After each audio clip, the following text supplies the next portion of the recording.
प्रिय थियोफिलस, मैं आपको क्रमानुसार उन सभी घटनाओं के बारे में लिख रहा हूं जो हमारे बीच घटी, ताकि आप हर बात के बारे में संपूर्ण सत्य को जान सकें।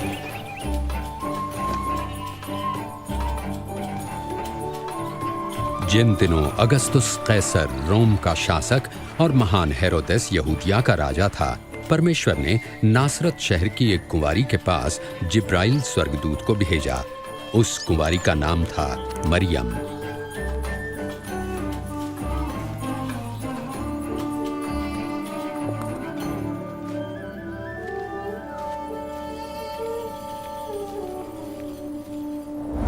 भयभीत न हो मरियम, आप पर परमेश्वर का अनुग्रह हुआ है। आप गर्भवती होंगी और एक पुत्र उत्पन्न होंगे और आप उनका नाम यीशु रखना। ये कैसे हो सकता है? मैं तो कुंवारी हूँ। पवित्र आत्मा आप पर उतरेगा, इस कारण वे पवित्र बालक परम प्रधान परमेश्वर के पुत्र कहलाएंगे तथा उनके राज्य का कभी अंत ना होगा।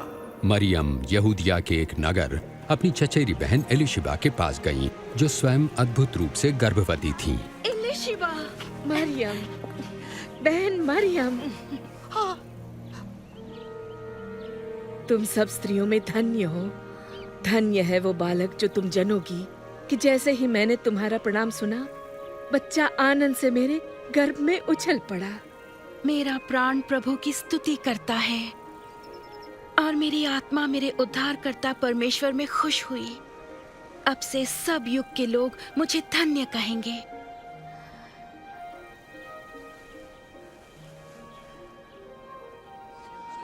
नासरत नगर के सब लोग सुनो कि कैसर अगस्तुस की आज्ञा से गलील और यहूदिया प्रांत के सभी निवासियों की गिनती होगी।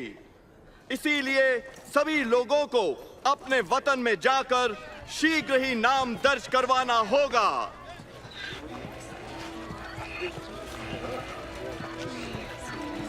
और मरियम अपने मंगेतर यूसुफ के साथ नाम लिखाई के लिए यहूदिया के नगर बेतलहम गईं।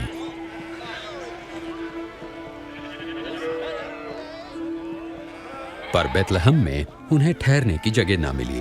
उन्हें केवल गौशाला में ही जगह मिल सकी।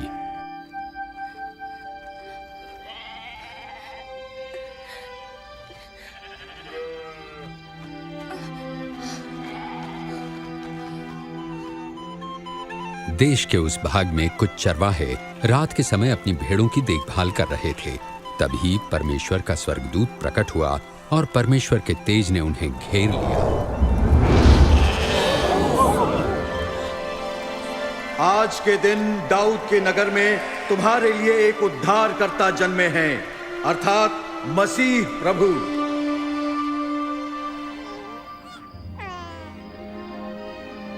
चरवाहे शीघ्र ही चरनी में जन्मे नवजात शिशु को देखने चल पड़े। वे उन प्रथम लोगों में गिने गए जिन्होंने कुंवारी माता द्वारा उद्धारकर्ता के जन्म का सुसमाचार फैलाया।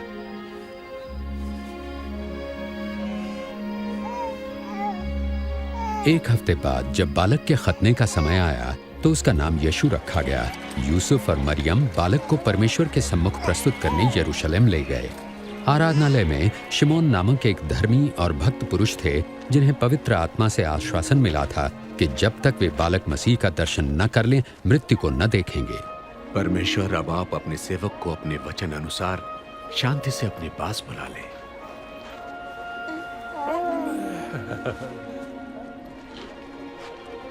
मेरी आंखों ने आज आपके उद्धार को देख लिया है।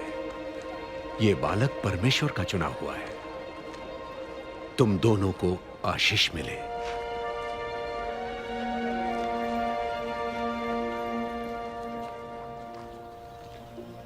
मूसा की व्यवस्थानुसार जब वे धार्मिक कर्तव्यों को पूरा कर चुके तो यरूशलेम से वापस नासरत लौट आए। जब यीशु 12 वर्ष के हुए तो मरियम और यूसुफ उन्हें फसह के पर्व के लिए यरूशलेम ले गए।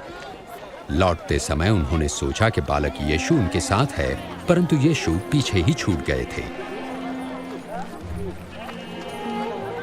उन्हें ढूंढने के लिए वापस शहर लौटे और तीसरे दिन यीशु को आराधनालय में धार्मिक गुरुओं के साथ वार्तालाप करते पाया।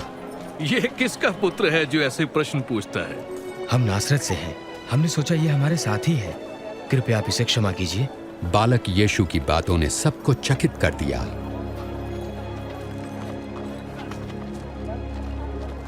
बेटा, तुमने हमारे साथ ऐसा क्यों किया? तुम्हें ढूंढते ढूंढते तुम्हारे पिताजी और मैं कितने चिंतित थे। आप मुझे क्यों ढूंढते थे? क्या आप नहीं जानते कि मुझे परमपिता के कार्यों को पूरा करना है?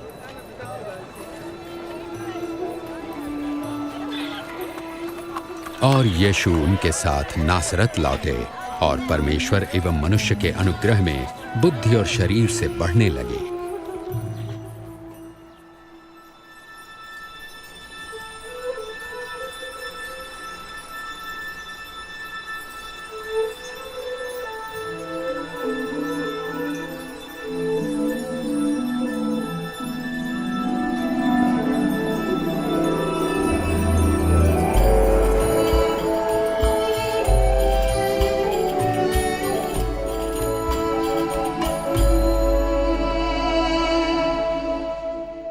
सम्राट तिबिरियुस के राज्य के 15वें वर्ष में पैंतुस पिलातुस यहूदिया का शासक था और हेरोदेस गलील का राजा।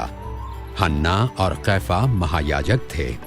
रेगिस्तान में परमेश्वर का वचन यूहन्ना को प्राप्त हुआ और वे यरदन नदी के आसपास के प्रदेशों में पापों की क्षमा तथा पश्चाताप के बपतिस्मे का प्रचार करने लगे। अपने पापों से पश्चाताप करो और बपतिस्मा लो तो परमेश्वर तुम्हारे पाप क्षमा करेंगे, जैसे यशाया भविष्यवक्ता की पुस्तक में लिखा है। रेगिस्तान में कोई पुकार रहा है, प्रभु के लिए मार्ग तैयार करो। प्रभु की यात्रा के लिए सीधा मार्ग बनाओ। हर एक घाटी अवश्य भरी जाए, हर एक पहाड़ और टीला समतल किया जाए। टेढ़े मेढ़े मार्ग सीधे करो और उबड़ खाबड़ मार्ग सपाट, और सारी मानव जाति परमेश्वर के उद्धार को देखेगी। हम क्या करें? हाँ, हमें बताएं हम क्या करें? हे सांप के बच्चों, बताइए हम क्या करें? हमें बताएं हम किस मार्ग पर जाएं? अगर किसी के पास 2 कमीजें हैं, वो एक उस मनुष्य को दे जिसके पास नहीं है, और जिसके पास भोजन है वो अवश्य बांटे। हे गुरु, हम चुंगी लेने वाले हैं, हम क्या करें? निर्धारित से अधिक चुंगी तुम मत लो। और हमें बताएं, हमें क्या करना चाहिए? किसी से भी जबरन धन मत लो और न किसी पर झूठा दोष लगाओ। अपनी कमाई में संतुष्ट रहो।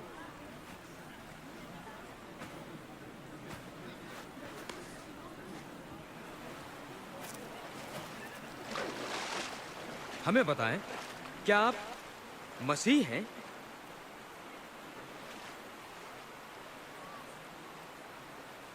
मैं तुम्हें पानी से बपतिस्मा देता हूं, परंतु एक आ रहे हैं जो मुझसे कहीं अधिक महान है। मैं तो उनके जूतों के बंधन खोलने लायक भी नहीं। वे तुम्हें पवित्र आत्मा और आग से बपतिस्मा देंगे। उनका सूप उनके हाथों में है, ताकि वे गेहूं को भूसी से अलग करके अपने खत्ते में रखें।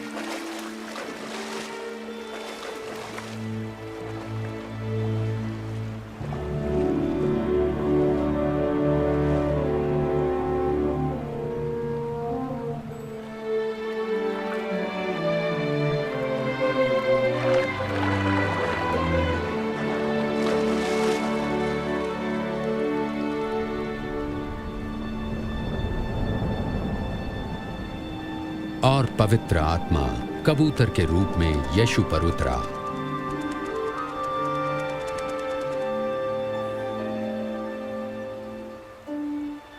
और स्वर्ग से आवाज आई, तुम मेरे प्रिय पुत्र हो, मैं तुमसे प्रसन्न हूं।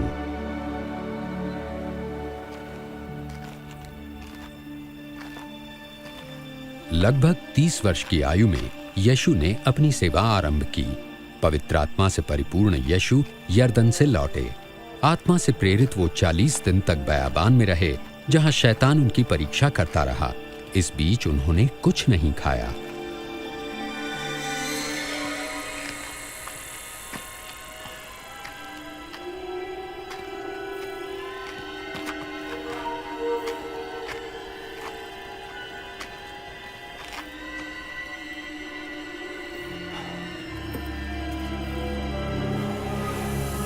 तब शैतान ने उनसे कहा, यदि आप परमेश्वर के पुत्र हैं तो इस पत्थर को रोटी बन जाने की आज्ञा दें।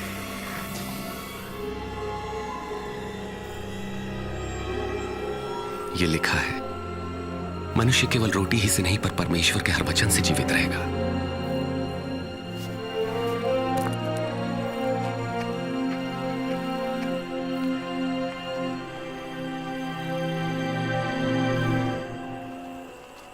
तब शैतान उन्हें ऊंचे स्थान पर ले गया और पल भर में जगत के सारे राज्य दिखाए।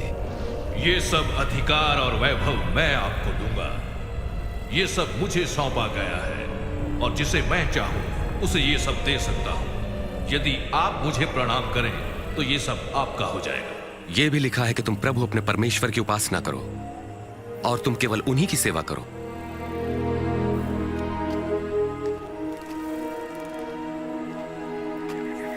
फिर शैतान उन्हें यरूशलेम आराधनालय के गुंबद पर ले गया। यदि आप परमेश्वर के पुत्र हैं तो अपने आप को यहां से गिरा दें, क्योंकि पवित्र शास्त्र में लिखा है कि परमेश्वर अपने स्वर्गदूतों को आज्ञा देंगे कि वे आपकी रक्षा करें। वे आपको हाथों हाथ उठा लेंगे ताकि आपके पांव को पत्थर से ठेस तक न लगे। धर्मशास्त्र कहता है, तुम प्रभु अपने परमेश्वर की परीक्षा न करो।